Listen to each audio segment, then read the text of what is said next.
Desde los estudios de LTV, el canal de la Tribuna, les presentamos el análisis, las entrevistas, los invitados y las noticias que fueron portada durante la semana en su foro dominical, Contraportada, con todos los temas de país que generan polémica y debate junto a los protagonistas.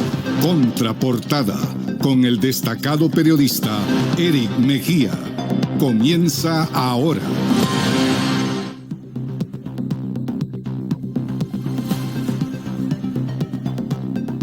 Hola, ¿qué tal? Gracias por acompañarnos en una nueva emisión de su foro dominical Contraportada, que se transmite a través de la señal de LTV, el canal de la Tribuna, los domingos de 6 a 8 de la tarde, noche. Todavía a las 6 de la tarde. Es tarde, diríamos nosotros, así reiteradamente. Ya a las 8, lógicamente, estamos en el horario nocturno. Hoy vamos a hablar sobre varios temas de interés nacional y vamos a partir de los famosos 100 días.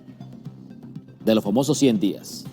Muchos dicen, bueno, 100 días son muy pocos, pero a todos los gobiernos en Honduras los han medido en base a los 100 días. Y como dice un viejo dicho, por las vísperas, ahí vamos a ir completando la frase. 100 días, y se lo digo yo porque yo fui alcalde, en 100 días el político tiene que dar a conocer para dónde va, independiente de la situación que prevalezca en el país y en el contexto internacional. Evidentemente siempre uno tiene que retratar la fotografía de dónde venimos, dónde estamos y hacia dónde vamos.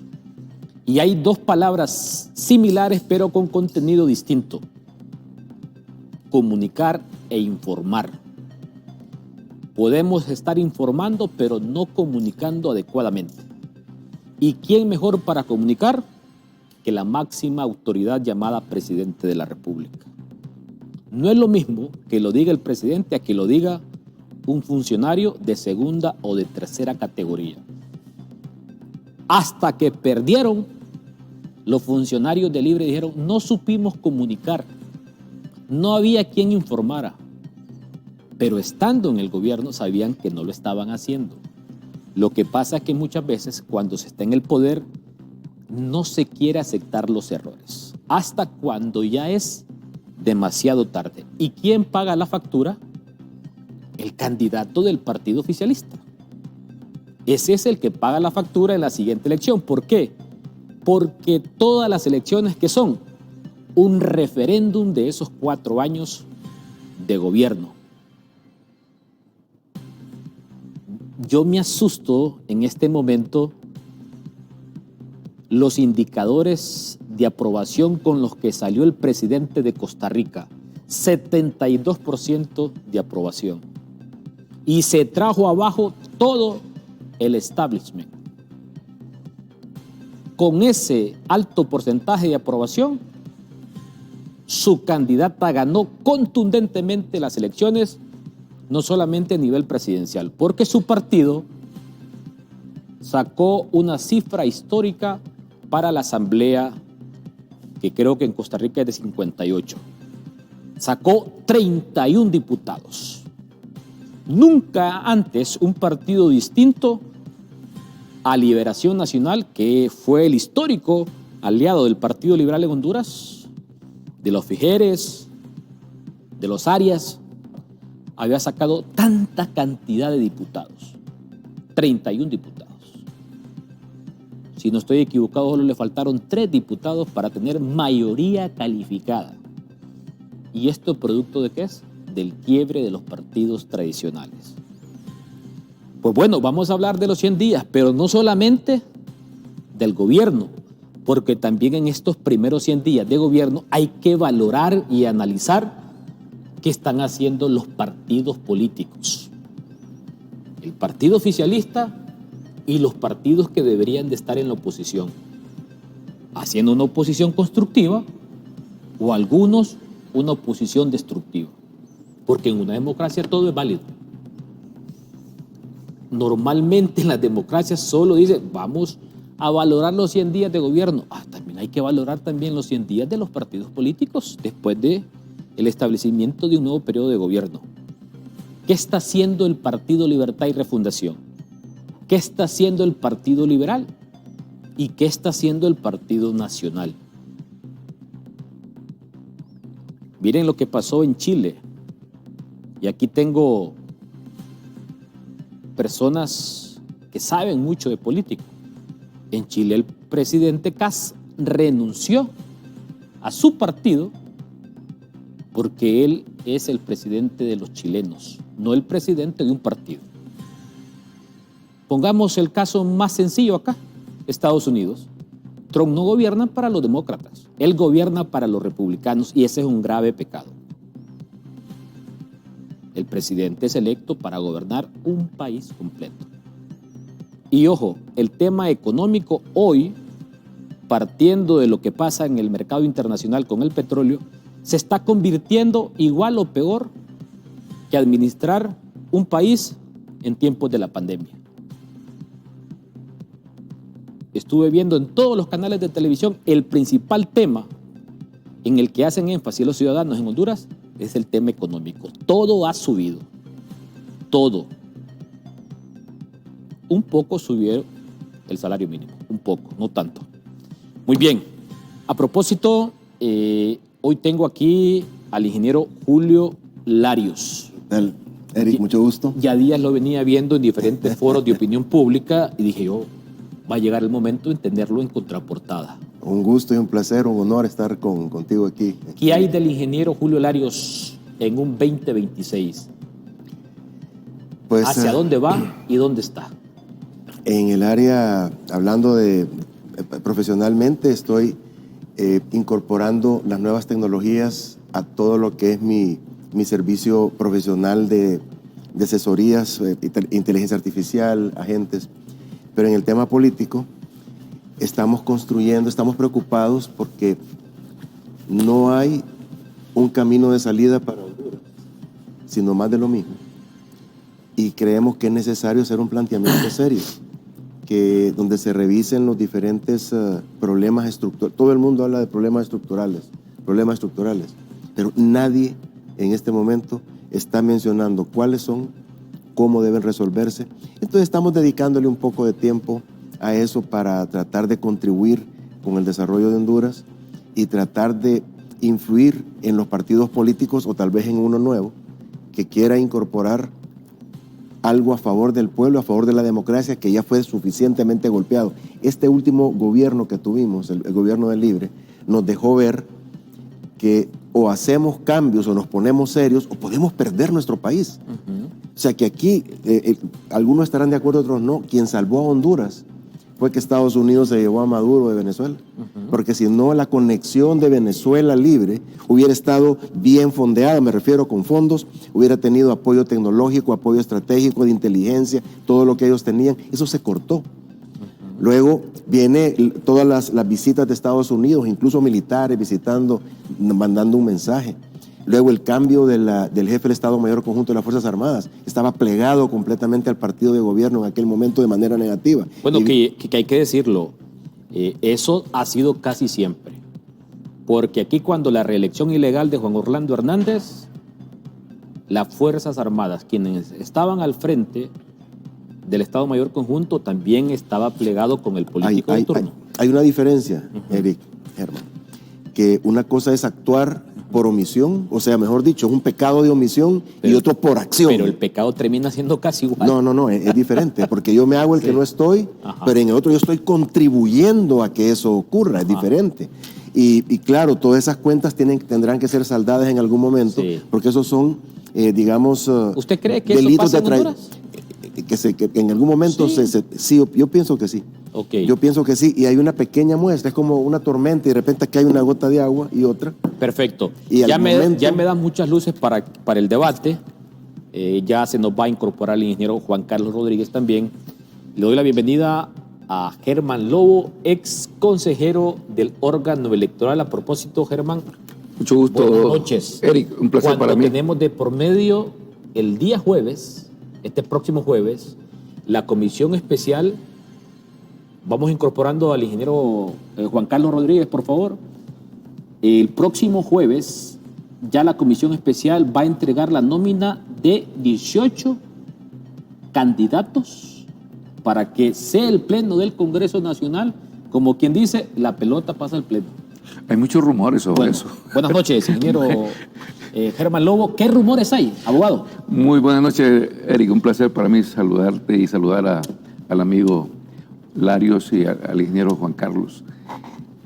Por cierto, saludos le manda al ingeniero, saludos le manda a mi hijo Germán Emanuel Lobo. ¿Sabe por qué va a ser también tan importante la participación del arquitecto Juan Carlos Rodríguez? Porque existe la premisa de, dicen, bueno, sentemos las bases de ir independizando al órgano electoral. Pero aquí hay un problema de quienes proponen ese tema, que aquí cuando hay un partido de derecha, la sociedad civil, hay un bloque de la sociedad civil que se identifica con los partidos de derecha. Y cuando un partido de izquierda está en el poder, hay un sector de la sociedad civil de izquierda que es oficialista. Mire, vamos a partir de ser honestos y ser objetivos. Vamos a tratar. Yo voy a partir de eso. Sí, vamos a acercar ahí. De ser honesto y ser objetivo. Hablar de despolitizar los órganos electorales en este momento es una falacia y es un engaño que le han estado vendiendo a la gente.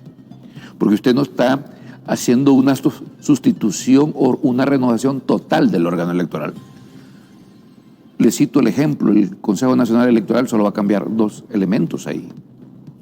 Al que va a sustituir a Marlon y a quien va a sustituir la suplencia de la arquitecta Karen Rodríguez. Y hay una estructura que es producto de una negociación política del 2024 y que es política. Hay una nacionalista, hay una liberal. Por muy de sociedad civil que usted mande a quien va a cubrir a Marlon, no va a cambiar la estructura política de ese órgano electoral. Y nos vamos al Tribunal de Justicia Electoral. También es producto de una negociación política del 2024. Usted ya tiene un magistrado y es el actual magistrado presidente ahí, que corresponde a los intereses del Partido Nacional. Tiene una vacante que dejó la abogada Miriam por causa de muerte, no por juicio político. Y ese espacio no se lo va a ceder el Partido Liberal. Que me dicen que ya tiene nombre y apellido, tanto el propietario como el suplente. Bueno, y eso no se lo va a ceder el Partido Liberal. Entonces, en este momento no podemos hablar y de estarle vendiendo una falsedad a la sociedad hondureña de decirle que vamos a despolitizar los órganos electorales.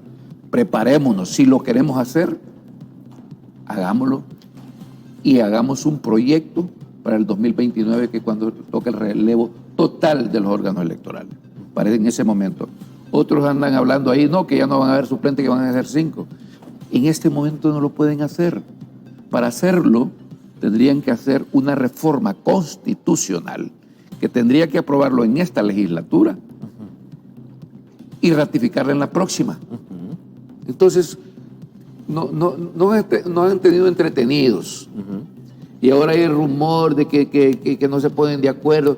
Mire, para mí, desde mi punto de vista y analizando lo que han venido diciendo muchos actores, las vacantes que dejó libre, desde mi punto de vista y interpretándolo, van a ser ocupados por Libre, pero por el ala moderada de Libre. Van a sacar del juego al ala radical de Libre. Y en ese sentido está una parte de la bancada del Partido Liberal y otros sectores, porque también debemos de ser honestos. La comunidad internacional está sobre nosotros, nos está observando. ¿Cómo nos vamos a ver? Donde el bipartidismo, y yo que soy parte de uno de ellos. ¿De qué partido? Yo soy liberal. Muy bien. Que tenga la totalidad de los órganos electorales. ¿Cómo nos va a ver la comunidad internacional? Si necesitamos otro factor para que valide cualquier proceso electoral. Muy bien. Me parece muy bien lo que ha dicho el abogado Germán Lobo. Yo he estado viendo las audiencias públicas y los conozco casi a todos. Y yo puedo salvar al abogado Eduardo Fuentes de estar preparado para estar en el órgano electoral. De ahí Discúlpenme, los que han participado en las audiencias públicas para el CNE no tienen la hoja de vida, académicamente hablando, para ir a ocupar ni la suplencia, pero sí el abogado Eduardo Fuentes, que se ha preparado en el tema electoral académicamente hablando y ya tiene experiencia porque fue codirector y él pertenece al Partido Nacional. Pero mientras no le dé una vacante el Partido Nacional, él no puede entrar. Punto. Muy bien. Bueno, no es que le voy a dar una premisa, pero probablemente pase eso. Al suplente que pasó a formar pleno para la declaratoria, posiblemente lo manden al servicio exterior. Quiero saludar al arquitecto Juan Carlos Rodríguez. Dos temas que vamos a valorar acá: la elección de las vacantes del TJE, CNE, y también 100 días de gobierno, y también 100 días de los partidos de oposición. Buenas noches. Muy buenas noches, licenciado Mejía, abogado Lobo, mi amigo Julio, ¿cómo estamos? Mucho gusto. Ingeniero, por cierto. Sí. Por cualquier cosa. Mire, yo en esto soy de los que quiero soñar de la ciudadanización de los entes electorales, porque ya basta de los partidos políticos, de derecha y de izquierda. Pero coincido completamente con el abogado Lobo que cambiar ahorita a medias, quedamos en lo mismo. ¿Por qué? Viene alguien que puede ser muy correcto como propietario, habiendo dos que han estado antes de los partidos tradicionales, sencillamente son 2-1 siempre. Y se va a seguir dando lo que los partidos tradicionales se sigan poniendo de acuerdo. Yo sí creía que la fórmula para poder arreglar la situación y poder tener un proceso electoral renovado para las próximas elecciones generales del 2029, sencillamente era cambiando todos los consejeros propietarios y suplentes y haciendo una nueva ley electoral. Si no sucede eso, vamos a tener lo mismo. Porque realmente, recordemos que los partidos políticos, Nacional, Liberal y Libre, han demostrado que van a cualquiera de los estamentos del poder en el gobierno, en cualquier parte, van a buscar siempre cuidar sus intereses, por la búsqueda del poder o por mantenerlo. Pero definitivamente, para eso llegan. Y siempre, y lo podemos ver desde que hablamos sobre cómo se eligen a las autoridades de la Corte Suprema, el Ministerio Público, antes, ahora, cómo se hacen los acuerdos para llegar a tener también ahora los que eran todos los consejeros, los magistrados del TJE, etcétera, que fueron ahora los que van a ser sustituidos. Siempre todas estas componendas que se están viendo, que las audiencias públicas, que no tienen los votos, que el juicio político hoy, que mañana, todo es ganar tiempo para llegar a acuerdos políticos. Mientras sigamos teniendo acuerdos políticos, vamos a tener resultados políticos con el sello del partido, primero el que está en el poder y después del que le está acuerpando. A veces, muchas veces, lastimosamente, le toca hacer al Partido Liberal quien acuerpe al Libre o quien acuerpe al Partido Nacional. Pero lastimosamente, creo que no me equivoco y la gente se da cuenta cuando ve lo que va sucediendo, que ellos llegan precisamente porque van con una, digámosle, una orden de trabajo ya predestinada para esos cargos. Muy bien. El ingeniero Julio Larios lo hemos visto como constructor de partidos políticos. Nos encantaba ver el proceso que él hacía en el PCH porque los partidos políticos, más de tener politiqueros, debe de tener personas expertas en la materia. El ingeniero Julio Larios es un experto en el tema de sistema. Yo les digo, ¿y por qué no suman al ingeniero Julio Larios al órgano electoral para que tengamos una transmisión de resultados que le pertenezca al órgano electoral, hombre. Vayan a revisar lo que pasa en otros países de manera comparada. Es del órgano electoral, no es de empresas privadas. Ingeniero Julio Larios, en principio, antes vamos a la pausa comercial a las 6:30, la elección de estas vacancias en el CNE y TJ, ¿qué expectativas tiene usted cuando le ayudó, o diríamos nosotros, usted fue de los constructores del Partido Salvador de Honduras? Porque muchas veces uno dice Salvador Narrala, pero detrás de Salvador habían personas intelectuales con buenas intenciones de querer sacar adelante el país, alejados de los partidos tradicionales. Ingeniero Larios. Este proceso de sustitución de las autoridades en los órganos electorales en este momento es más de lo mismo. ¿Por qué cree usted que es más de lo mismo? Es más de lo mismo porque no hay ningún planteamiento que muestre que vamos a sacar a Honduras del problema en que se encuentra. O sea que venimos de 8 años de Juan Orlando Hernández, que era una clara violación a la Constitución de la República. Entonces ya lo exoneraron en Estados Unidos, lo perdonaron, pero aquí es traidor a la patria y tiene que responder con sus bienes, porque así lo establece la traición a la patria, que son 20 años de cárcel y que responde con sus bienes. Eso ocurrió en Honduras, no en Estados Unidos. Entonces yo creo que esa timidez con que nosotros vemos la justicia y cómo la ley, cómo debemos enfrentarla, es algo que sigue estando en el ámbito. Mire, hubo los juicios políticos porque hubo una presión de que hubieran juicios políticos. Sin embargo, lo hicieron de una manera tan insatisfactoria, tan vulgar, sin procedimientos. Usted lo vi que andaban. Yo me quedé avergonzado. Digo, y estos son los diputados nuestros. Y ese es el Congreso Nacional de Honduras. Yo coincido con usted. Entonces, cuando hablaban de aquellos próceres, aquellos próceres en antaño, que tenían sus cosas, pero que, mire, hablemos de Pineda Ponce, qué corrupción, lo que usted quiera, pero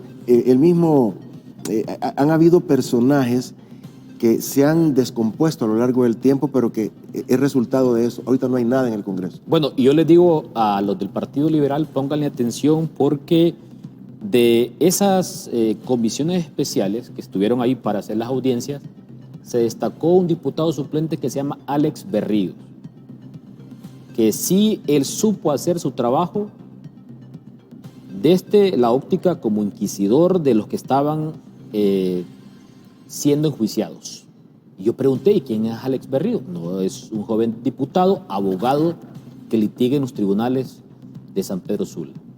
Pero de ahí todos tenían arte y parte en esa comisión. Adelante, para completar la idea, no tenían un procedimiento.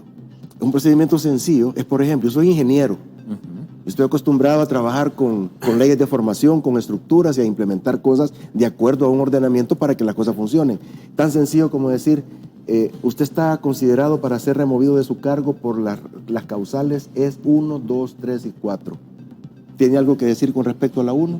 ¿Tiene un testigo a su favor? ¿Tiene documentos a su favor? En cuanto a la 2, eso es un procedimiento sencillo, pero no que empiezan a hablar que es la hija, que es la mujer, que era... No es por eso que lo llevan. O sea, la única consecuencia de un juicio político era quitarlo de ahí, quitarlo del cargo. Yo insistí para que no se diga después que fue persecución política y para que después no vayan a la Corte Interamericana de Justicia a hacer una demanda que el Estado la pierde y le vuelvan a pagar. Háganle formación de causa o háganle antejuicio según corresponda y llévenos a los tribunales. Porque ellos han cometido, mire, el artículo 2 de la Constitución dice que Honduras es un Estado de Derecho. Ese es el 1. Honduras es un Estado de Derecho. Entonces, ¿qué es un Estado de Derecho? Que hay leyes que se cumplen y si no se cumplen hay consecuencias. 1, que el soberano es el pueblo. Y fíjese que el primer beneficio que le da para que sus habitantes gocen es de la justicia. Revisen audiencia en Google, artículo 1 de la Constitución de Honduras. Honduras es un Estado de Derecho para que sus habitantes gocen de la justicia. Eso no existe. El número 2 dice que el soberano es el pueblo y que ejerce ese poder, esa soberanía a través de la representación. ¿Qué es la representación? Es el proceso electoral.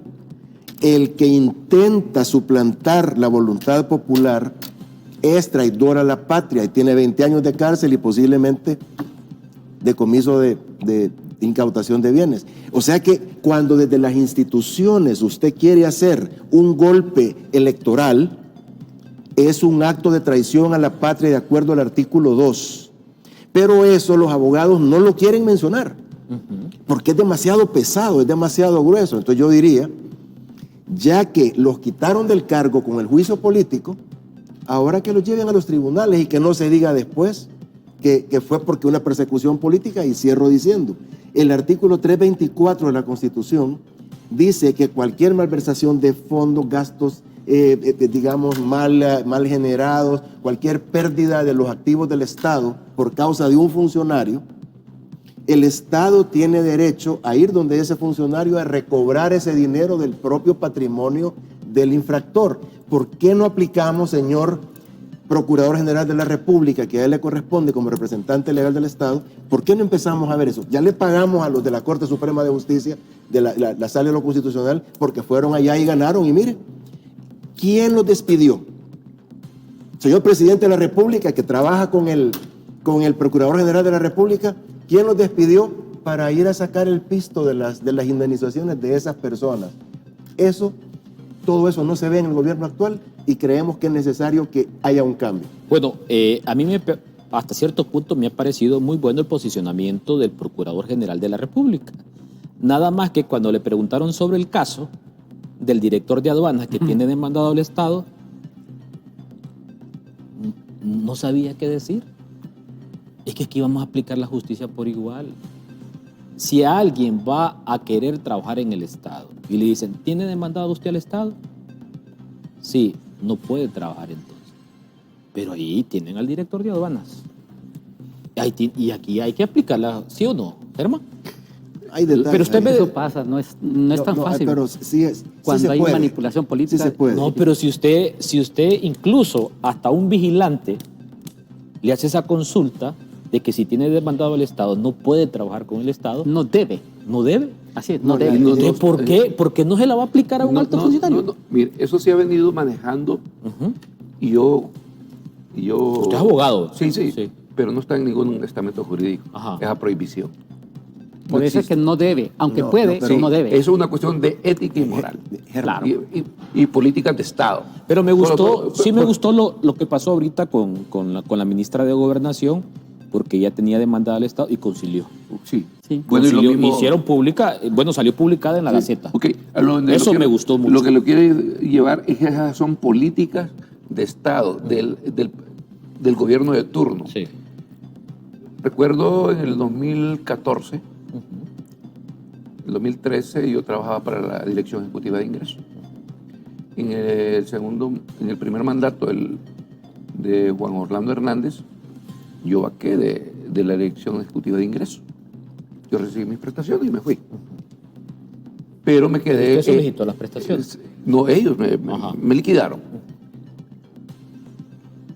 Pero me quedé como profesional del derecho, llevando algunas causas y en algunas de ellas llevaba demandas contra el Estado. No eran mías, sino que era representante de otros litigantes, de otros ciudadanos que tenían demandado al Estado.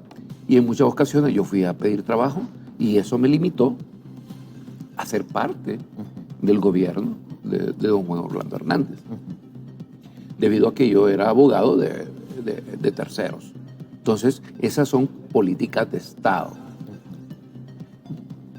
Porque en ninguna parte del Código Penal, del Código de Trabajo, ni ningún estamento legal del gobierno le dice a usted que no puede trabajar por tener demandado al Estado. Es una cuestión de ética y de moral y de política de Estado. Así es. Que todos los hondureños lo aplaudimos cuando se toman en consideración. Muy bien, vamos a hacer una pausa comercial. Cuando regresemos, ¿debe la sociedad civil ocupar ese espacio de libertad y refundación?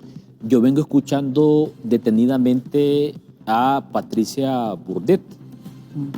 La presentan como politóloga. Y dice, no, es que libertad y refundación perdió el derecho. Oiga, Óigame, pero ¿cuántas veces el Partido Nacional y el Partido Liberal se han equivocado? Y nunca perdieron el derecho a tener representación. Ojo, la Constitución de la República y la ley electoral no establecen una representación por partido político. Son las mayorías en el Congreso, la suma de los votos que le da esa representación por partido, porque son los diputados los que votan. Pero ni la Constitución de la República, que es la madre de las leyes, ni la ley secundaria, la ley electoral, establecen una representación por partido. Pero aquí yo les digo, cuando llevamos un analista, él responde a una ideología de derecha o de izquierda. Dice, perdió el derecho. ¿Y cuántas veces no se ha equivocado el Partido Nacional y el Partido Liberal? Y nunca se dice que perdieron el derecho. Es la suma de los votos. Eso sí, y hay que tener claro, el presidente del Congreso, porque vivimos en un sistema altamente presidencialista, aunque no es gracias por corregirme, ingeniero Larios, él tiene el control de establecer esos filtros. Y los más radicales de Libre han ido saliendo ya en base a unos filtros. Y eso me agrada, porque no vamos a tener gente muy radical. Pero yo les digo acá, la posición que ha tenido históricamente David Matamoros Baxon en el órgano electoral. Díganme. Vamos a hacer una pausa comercial. Cuando regresemos, seguimos con el ingeniero Larios, con el arquitecto Rodríguez y con el abogado Lobo. Se elige próximamente esas vacancias en el TJE, CNE y también 100 días de gobierno, pero también 100 días de gobierno y la óptica de los partidos. ¿Cómo evaluamos hoy al Partido Nacional, al Partido Liberal y al Partido Libre? ¿Qué están haciendo por fortalecer la democracia? Ya volvemos.